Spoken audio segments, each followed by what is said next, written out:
Korupsi bukan sekedar pelanggaran hukum, tetapi pengkhianatan terhadap kepercayaan rakyat dan masa depan bangsa. Setiap tindakan korupsi, sekecil apapun, dapat merusak tatanan sosial, melemahkan pemerintahan, dan menghambat kemajuan negara.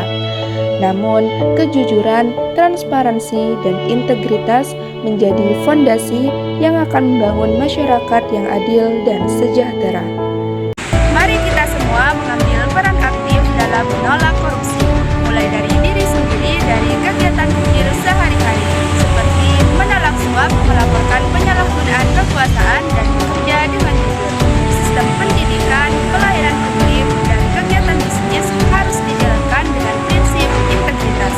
Dengan menolak korupsi, kita tidak hanya menjaga nama baik diri sendiri, tetapi juga memperkuat fondasi bangsa.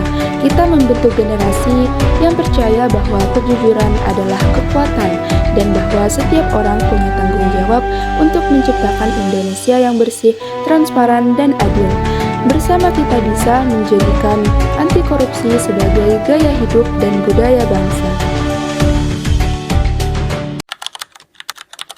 Korupsi adalah benalu yang merusak tatanan bangsa. Dalam kehidupan sosial, ia menciptakan ketidakadilan, memperlebar kesenjangan, dan melemahkan solidaritas antar warga.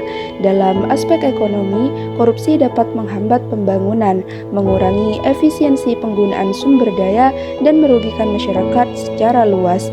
Dari sisi budaya, korupsi dapat merusak nilai kejujuran dan integritas, menumbuhkan kebiasaan saling menipu, dan melemahkan moral masyarakat.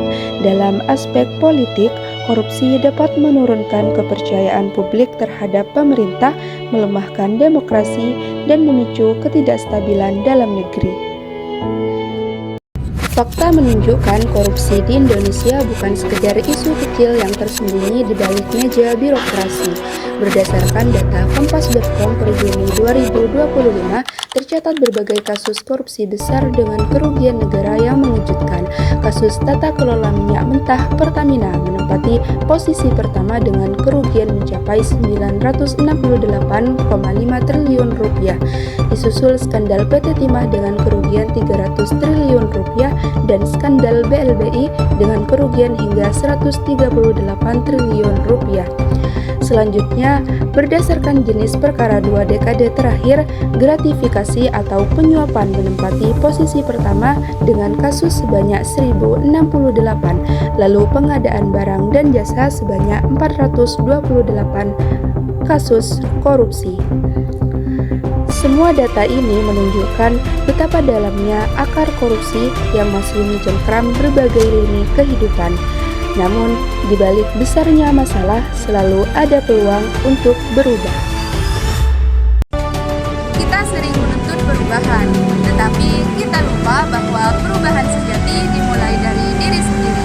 Katakan tidak pada korupsi, karena bangsa yang bersih lahir dari rakyat yang berintegritas.